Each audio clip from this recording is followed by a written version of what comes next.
Bom dia, senhores. Bom dia, senhoras. O vídeo de hoje é sobre uma figura muito importante na história do Brasil e uma figura que divide opiniões, principalmente aqueles mais antigos que ainda lembram um pouco do seu governo ou estudiosos, né, membros de movimentos partidários que têm relações com ele. Nós estamos falando de Getúlio Vargas. Ele mesmo.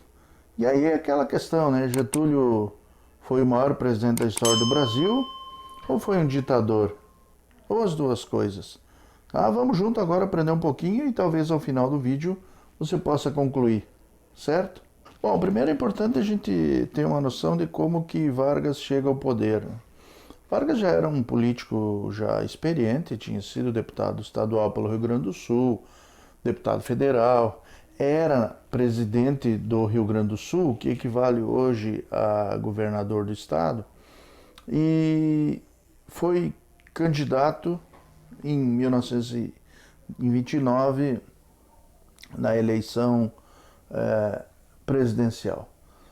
Nós tínhamos no Brasil, desde 1894, uma divisão entre os que estavam no poder, que basicamente era São Paulo e Minas Gerais, que a gente conhece como política do café com leite, e aqueles que buscavam o poder, que eram os demais estados, né? Em 1929, pouco antes, mas em 29 já houve um rompimento de Minas com São Paulo, e aí nós vamos ter Minas compondo com o Rio Grande do Sul, Paraíba e alguns outros estados, a Aliança Liberal, sob comando de Getúlio Vargas como candidato a presidente e João Pessoa como candidato a vice. A candidatura por São Paulo e alguns outros estados que apoiavam era de Júlio Prestes. Não confundir com Luiz Carlos Prestes. O Júlio Prestes vence a eleição. Foi fraudada a eleição. Bom, aí tinha fraude para o lado que tu quiser. Tá? Fraude com voto aberto, como eram os votos na República Velha. O cidadão tinha que declarar em quem votava.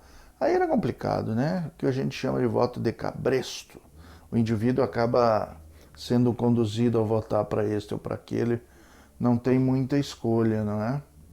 Então nós vamos ter a derrota de Vargas, mas vai continuar um inconformismo. Nós entramos em 1930, quando seria dada essa posse, e nós temos o assassinato do João Pessoa. Não por motivos políticos, não. O assassinato por questões pessoais. E corre a famosa fake news, né? Hoje está muito em moda fake news, que teria, então, os paulistas teriam, Júlio Prestes teria, Washington Luiz teria, enfim, que era o presidente do Brasil, teria mandado matar o vice da chapa do Vargas e que Vargas seria o próximo.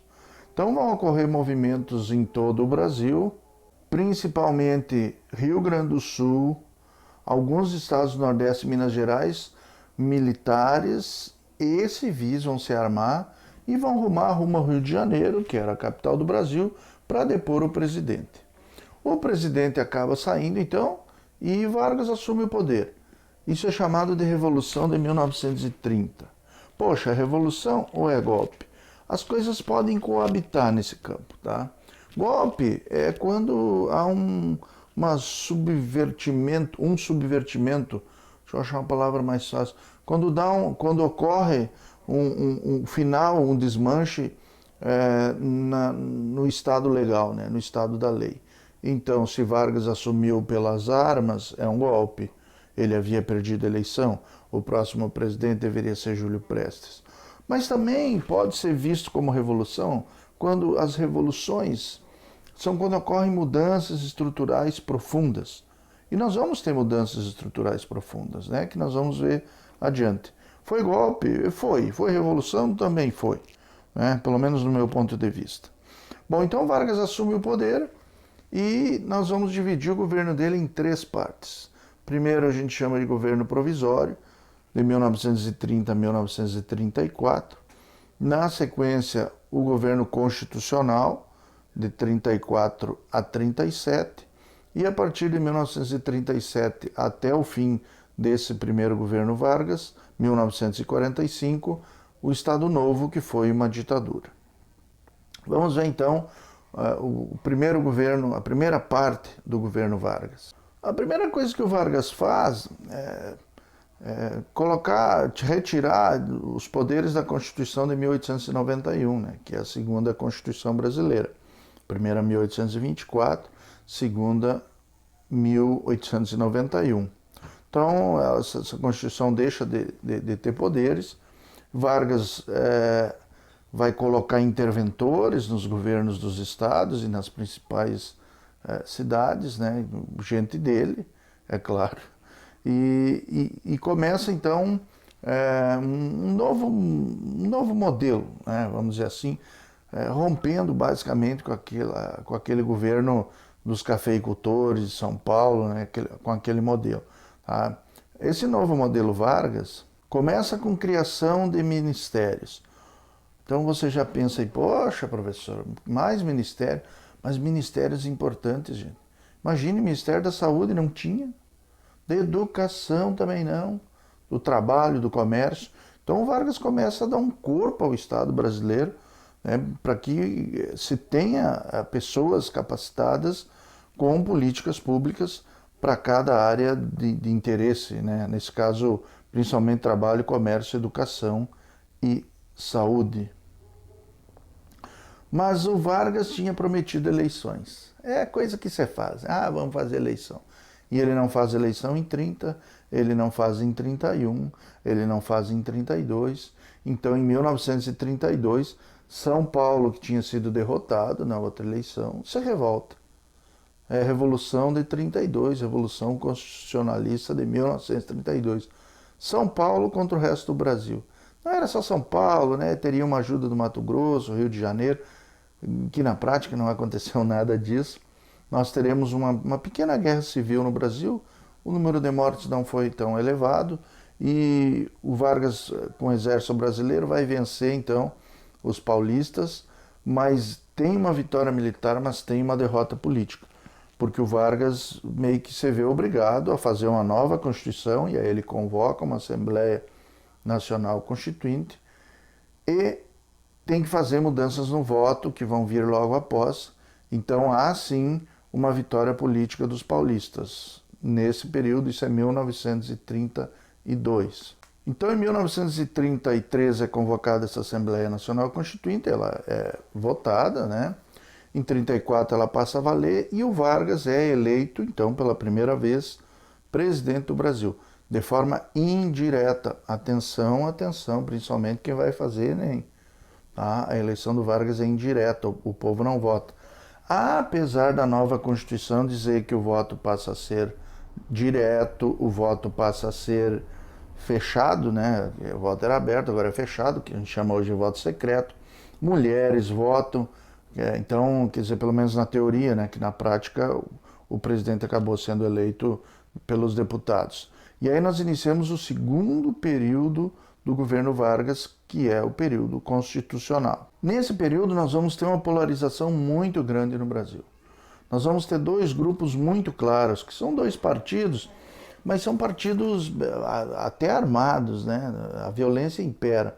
Nós vamos ter a Aliança Nacional Libertadora, a ANL, de cunho socialista, chefiada por Luiz Carlos Prestes, e nós vamos ter a Ação Integralista Brasileira, de cunho fascista, chefiada por Plínio Salgado. Essas duas agremiações, elas vão competir. Vão competir seja pelo voto, vão competir seja pelo espaço político, eles vão competir por eleitores, enfim. E essa competição muitas vezes foi armada. Né? E Vargas vai intervir e vai acabar prendendo os líderes e tirando as duas do lugar, né? São proibidas, inclusive, mais adiante. A mais conhecida dessas prisões é a do Luiz Carlos Prestes, em 1935, que ficou conhecido na história como a intentona comunista, né? Onde Luiz Carlos Prestes tenta uma organização para dar um golpe e tomar o poder no Brasil e constituir um governo socialista aos moldes da União Soviética, que é para onde ele foi depois do fim da coluna Prestes, né? Lá ele ele se familiarizou com o socialismo, adotou essa prática para si, até então ele não era, né? E ele volta para o Brasil para fazer essa revolução, esse golpe, e junto com ele vem a Olga Benário, que depois é presa e deportada, e eu vou falar daqui um pouco da deportação dela, tá? Em 37, então, se avizinham as eleições. E o Vargas tem que fazer eleições, não tem muito como evitar, já é constitucional, né? E quando chega próximo da eleição, o Vargas dá um segundo golpe. É uma mega fake news, né? O Plano Cohen, um terrível plano soviético para dominar o Brasil, muito organizado, com o nome das pessoas que seriam presas, quem teria bens tombados, o que aconteceria com as empresas, tudo. Um plano, esse plano chega até os militares reúnem a imprensa e dizem, olha, por uns dias nós vamos ter que suspender as liberdades até prender os comunistas. Mas esse plano era mentiroso, totalmente mentiroso. Uma invenção, um engodo.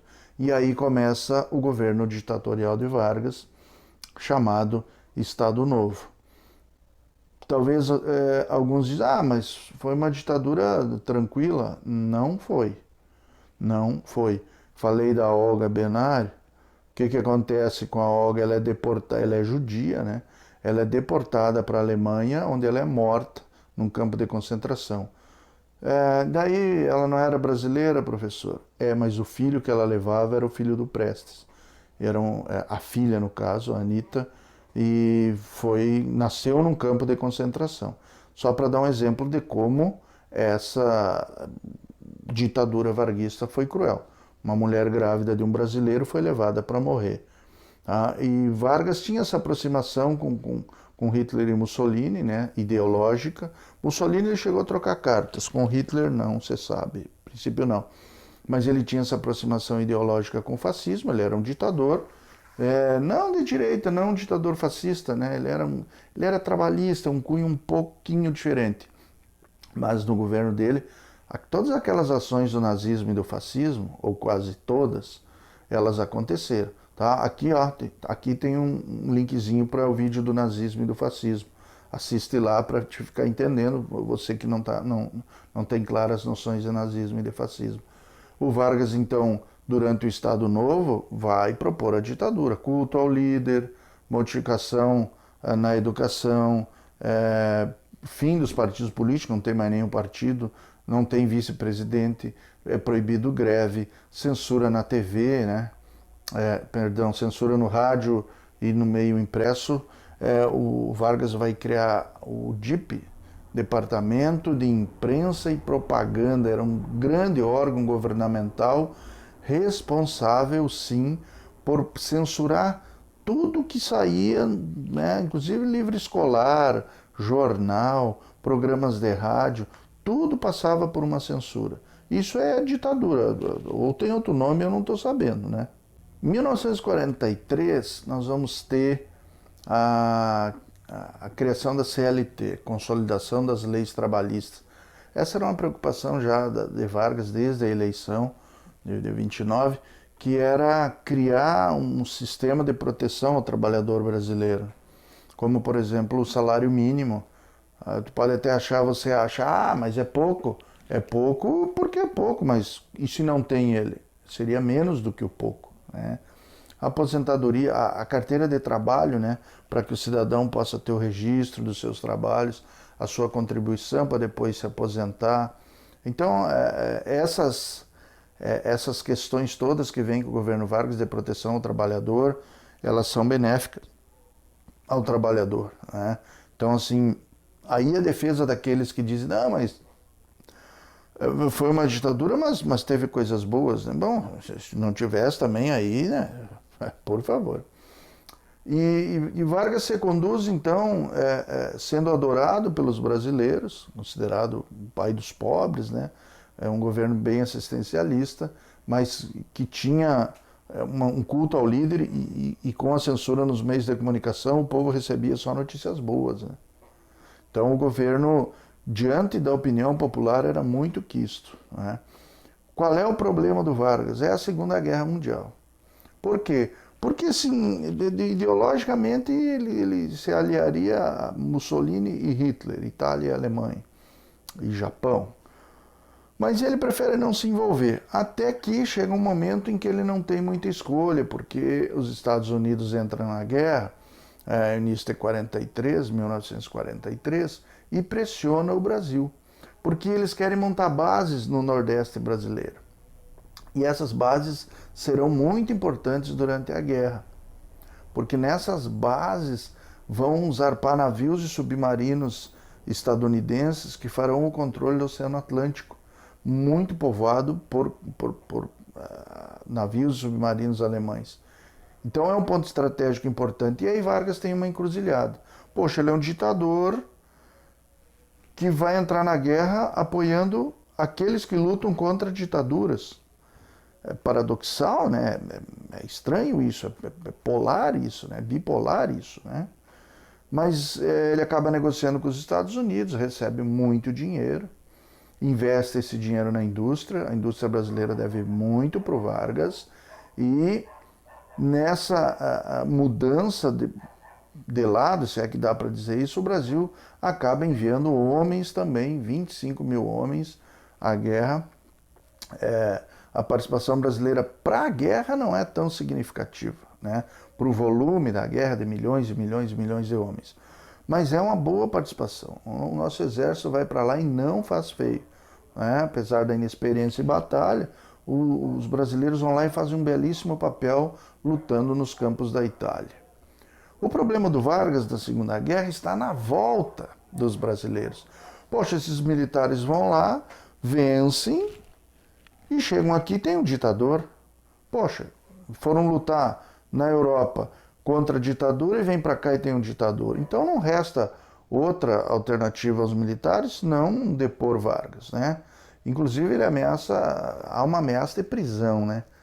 E a população começa um movimento chamado queremismo, né? O movimento queremista. Queremos Vargas no poder. Então o povo faz um trabalho, claro que tudo isso é coordenado, né, pelas forças governamentais. Vargas é muito poderoso politicamente. Os militares, então, não têm muita opção senão aceitar fazer um acordo com Vargas. Que acordo é esse? Vargas sai do poder, né, renuncia em 1945, mas fica livre para poder se candidatar. E é eleito senador pelo Rio Grande do Sul. Qual é a contrapartida varguista?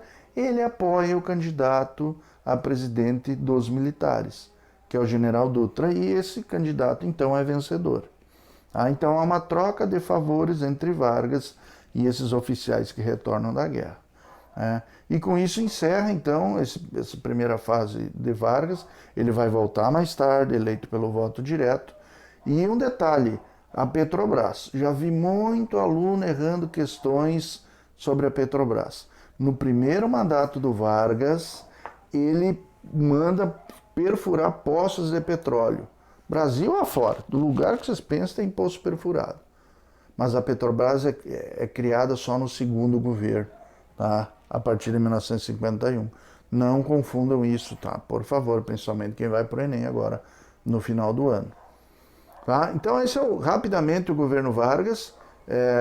E aí eu não estou aqui para escolher, né, se foi um governo de um ditador terrível que matou, se foi um governo de um vanguardista, de um homem que mudou o Brasil, de um homem que colocou o Brasil num patamar industrial, urbano, né, em condições de enfrentar comercialmente as outras nações do mundo nessa globalização que cada vez mais se aprofundava.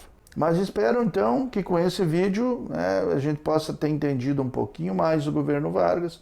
Vídeo rápido sempre, lembrando, o canal trabalha com resumos, gente, não vamos ficar aqui 1 hora debatendo os temas, isso é para outros canais, outros momentos, tá?